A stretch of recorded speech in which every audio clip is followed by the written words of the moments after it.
कितना पैसा है आपके पास? 1 लाख, 10 लाख, 1 करोड़? हम कुछ बढ़िया रकम की भी बात करेंगे ना तो 100, 200 या 500 करोड़ तक ही जाएंगे।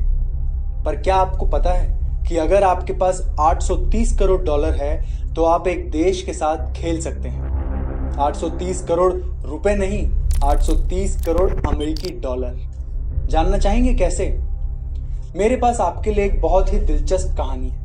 ये कहानी किसी और के बारे में नहीं, आपके और मेरे बारे में ही है, और हम सब जुड़े हैं इससे। ये कहानी हमारे आस पास ही घट रही थी और हम सब ने इसमें एक किरदार निभाया है। इस कहानी में हम सब की एक भूमिका रही है और हमें पता तक नहीं। इस कहानी में एक हीरो है, एक खूंखार विलन है, एक आतंकवादी संगठन है और बहुत सारे राष्ट्र विरोधी लोग हैं। अब हुआ ऐसा कि विलन एक एनजीओ चलाता था। उस एनजीओ को 2016 में गैर कानूनी निवेशों के तहत निगरानी में रखा गया था। यह एनजीओ गैर कानूनी रोहिंग्या मुस्लिमों को मुफ्त कानूनी सहायता दे रहा था। हम सब जानते हैं कि कोर्ट केस लड़ने में कितना पैसा जाता है, तो फिर ऐसे कैसे एक एनजीओ लाखों अवैध घुसपैठियों को मुफ्त सहायता दे सकता है? कुछ तो स्वार्थ होगा ही। यह एनजीओ गरीब और नादान हिंदुओं का धर्म परिवर्तन भी करता रहा है। असल में 90% धर्म परिवर्तन जो भारत में हो रहे हैं वो किसी न किसी तरह इसी एनजीओ से जुड़े होते हैं। फर्जी कार्यकर्ताओं और पादरियों की भारी जमात है इनके पास। इसी एनजीओ ने राफेल डील के खिलाफ शिकायत भी दर्ज कराई थी।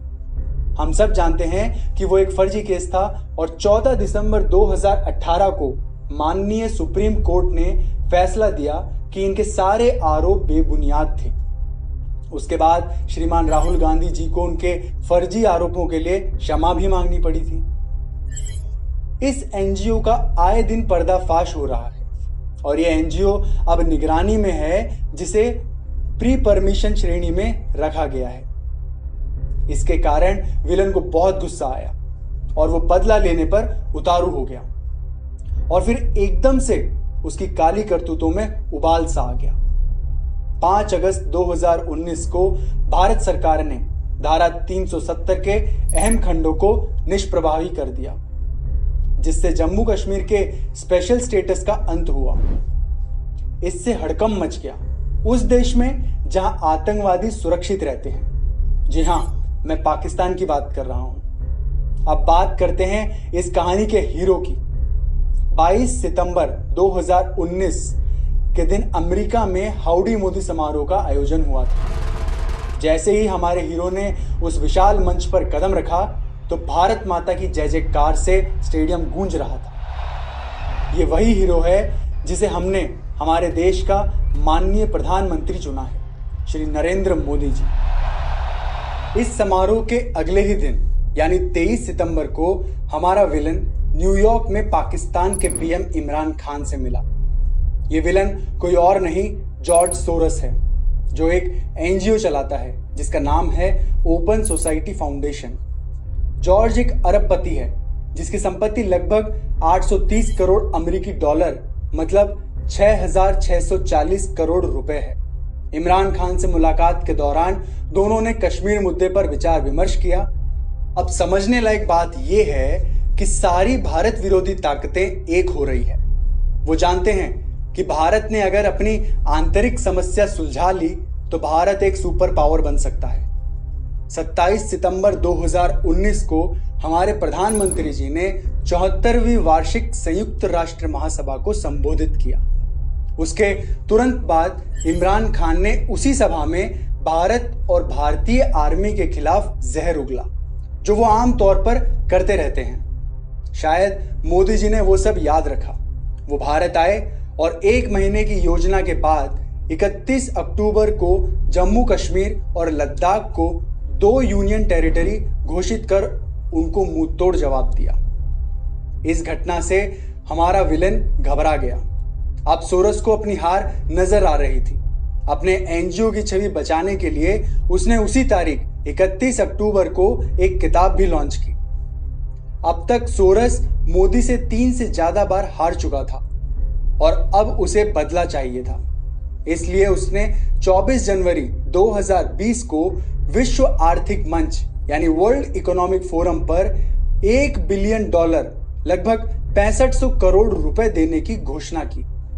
राष्ट्रवाद और राष्ट्रवादी लोगों के खिलाफ उसने सीएए की भी आलोचना की और इमरान खान से फिर मुलाकात की। कमाल की बात यह है कि दूसरे ही दिन 25 जनवरी 2020 को शर्जिल इमाम का एक वीडियो वायरल हुआ जिसमें उसने कहा कि अगर 4-5 लाख मुस्लिम साथ हो जाएं तो वो असम को भारत से काटकर अलग कर देंगे। 2 दिन बाद 27 जनवरी 2020 को ईडी को जानकारी मिली कि एंटी सीएए प्रोटेस्ट और आतंकवादी संगठन पीएफआई के बीच आर्थिक लेन देन के तार जुड़े हुए हैं। तो क्या पीएफआई का भी इससे कोई संबंध है? जी हाँ, बिल्कुल है। ईडी ने एक दस्तावेज पेश किया जिसमें पीएफआई ने 77 लाख रुपए कपिल सिब्बल को और 4 लाख रुपए इंदिरा जयसिंह को ट्रांसफर किए। इससे साबित होता है कि इंदिरा जयसिंह का पीएफआई से संबंध है। इंदिरा जयसिंह की बात करें तो ये जालसाजी का वो चेहरा है जो जॉर्ज सोरस के एनजीओ और वकीलों के ग्रुप से जुड़ा हुआ है। इससे ये भी सिद्ध होता है कि पीएफआई और जॉर्ज सोरस के बीच भी कुछ संबंध है और दोनों बराबर जिम्मेदार हैं दिल्ली के दंगों में हुई बेरहम मौतों के लिए। एक और जानकारी देता हूं। कपिल सिब्बल, जिसे 77 लाख रुपए ट्रांसफर हुए थे, तिस्ता सितलवाड़ का वकील था और इस केस में इंदिरा जयसिंह भी आई थी सितलवाड़ को बचाने के लिए। तिस्ता एक को पिटिशनर थी गुजरात दंगों के केस में जो नरेंद्र मोदी के खिलाफ था। तिस्ता और जॉर्ज सोरस दोनों का एक ही दुश्मन है और वो है नरेंद्र मोदी। अब एक और कमाल की बात है, तिस्ता सितलवाड़ ने एक संस्था 2002 में बनाई थी। जावेद अख्तर भी उसका हिस्सा थे। यही तो कारण है आप सब ने उनके बेटे को एंटी सीएए प्रदर्शन में देखा था। फेसबुक पे फ्रेटर्निटी मूवमेंट जेएनयू नाम का एक पेज है जो मुहिम चला रहा है शर्जिल इमाम को रिहा कराने के लिए। इस देशद्रोही के सपोर्ट में इन्होंने कई पोस्ट बनाए हैं। फेसबुक का यह पेज तबलीगी जमात का भी सपोर्ट करता है। वही पेज तिस्ता सितलवाड़ को चीफ गेस्ट बनाकर स्पीच देने बुलाता है।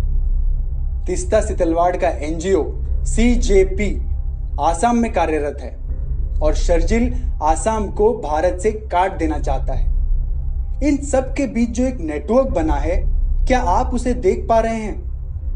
ये सारे सबूत बताते हैं कि शर्जिल इमाम, तिस्ता सितलवाड़, कपिल सिब्बल, इंदिरा जयसिंह, पीएफआई और जॉर्ज सोरस ये सब किसी न किसी तरह एक दूसरे से जुड़े हुए हैं। इन सब का एक ही लक्ष्य है, इस देश को बर्बाद करना और उसकी अखंडता को तोड़ना। 29 जनवरी 2020 को जॉर्ज सोरस ने दिल्ली हाई कोर्ट में मोदी सरकार के खिलाफ शिकायत दर्ज कराई। ईडी की कार्रवाई के बाद सोरस कुछ बड़ा करना चाहता था। जब सरकार ने सोरस के एनजीओ के खिलाफ एक्शन 2016 में लिया था, तो फिर उसने 3 साल क्यों लिए शिकायत दर्ज कराने में? कहीं कोई बड़ी योजना तो नहीं बन रही थी? जी हां, वो एक बड़ी योजना बना रहा था। 4 फरवरी को उसने अपने एक पिट्ठू हर्ष मंदर को भारत भेजा। मैं आपको बता दूं कि हर्ष मंदर कम से कम 5 क्रिश्चियन मिशनरी के लिए काम करता है और वो सोरस के धर्म परिवर्तन के काम को संभालता है। हर्ष मंदर को जैसा पढ़ाया गया था उसने वैसा ही किया। शाहीन बाग के प्रदर्शन में भाग लेने के लिए लोगों को उकसाने में काफी बड़ा रोल इसने निभाया। कांग्रेस कार्यालय के दौरान जब मनमोहन सिंह जी पीएम थे, तब यही मंदिर 8-9 पदों पर नियुक्त था। वो सोनिया गांधी का खास आदमी था और यही जॉर्ज सोरस का भी खास आदमी है। एक ही साथ एक आदमी रूलिंग पार्टी और देश विरोधी ताकतों के साथ कैसे काम कर सकता है? ये तभी हो सकता है जब रूलिंग पार्टी भी देश को तोड़ने में मिली हुई हो। सोनिया गांधी की साधुओं और हिंदुओं से नफरत को हम सब जानते हैं और हर्ष मंदिर क्रिश्चियन मिशनरी के लिए काम करता है, तो इनमें आपस में मेल जोल होना स्वाभाविक है। खैर, 18 फरवरी 2020 को तिस्ता सितलवाड़ भी दिल्ली पधारती है सीएए के खिलाफ प्रदर्शन में भाग लेने के लिए। उन्होंने प्रदर्शनकारियों को सिखाया कि उन्हें क्या करना है क्या नहीं। आप देख सकते हैं। क्या शाहीन बाग के आंदोलन की जगह बदलने से आंदोलन कमजोर होगा क्या? ये हमारा सवाल है, जवाब किसी को नहीं देना है, वो जवाब से पूछा जाएगा तो आपको एक एक को जवाब देना है, हम सब नोट करेंगे, ठीक है? तो ये पहला सवाल है, क्या शाहीन बाग के याद रखिए, तिस्ता जहां होगी वहां दंगे होने की संभावना बढ़ जाती है। यही काम इन्होंने आसाम में भी किया था और क्योंकि अब वो दिल्ली आ चुकी थी तो यहां भी हालात कुछ वैसे ही बना दिए गए थे। ये सारे प्रदर्शनकारी महिला और पुरुष वही लोग हैं जो पुलिस पर पथराव कर रहे थे, पुलिस पे गोली चला रहे थे, ट्रैफिक जाम करके बसों को चला रहे थे। सच बात तो ये है कि ये लोग बीजेपी से कुछ रिएक्शन चाहते थे, जो 23 फरवरी 2020 को आ भी गया, जब कपिल मिश्रा ने सीएए के प्रदर्शनकारियों के विरोध में सार्वजनिक भाषण दिया। राष्ट्र विरोधी ताकतें इंतजार कर रही थी किसी भी तरह की टिप्पणी का, ताकि सारा दोष ट्रांसफर करने में आसानी हो जाए। ये लोग ट्रंप की यात्रा को रोकना चाहते थे, जो दूसरे ही दिन 24 फरवरी 2020 को थी। जब भी अमेरिकी राष्ट्रपति भारत यात्रा पर आते हैं, ये राष्ट्र विरोधी लोग हर बार ऐसा कुछ करते ही हैं। आम आदमी पार्टी के ताहिर हुसैन हिंदू विरोधी दंगों में पूरी तरह शामिल थे। वो एक सोची समझी साजिश थी। पेट्रोल बम, एसिड पैकेट, गुलेल, ईंट के टुकड़े, पत्थर, ये सब योजना के तहत उनके घर में रखे गए थे। हाल ही के अपडेट और एफआईआर से पता चलता है कि ये एक सुनियोजित हिंदू विरोधी दंगा था। आखिरकार इस बार विलन जीत गया। ये विलन देशद्रोही लोग और हमारे पड़ोस वाला भिखारिस्तान नहीं चाहता कि भारत आगे बढ़े। भले ही हमारे हीरो ने हमें कई बार बचाया, पर विलन भी एक बार तो जीत ही गया। लेकिन याद रखिए, ये कोई फिल्म नहीं। इन सारी घटनाओं का देश पे और हम पे बहुत गहरा प्रभाव पड़ा है।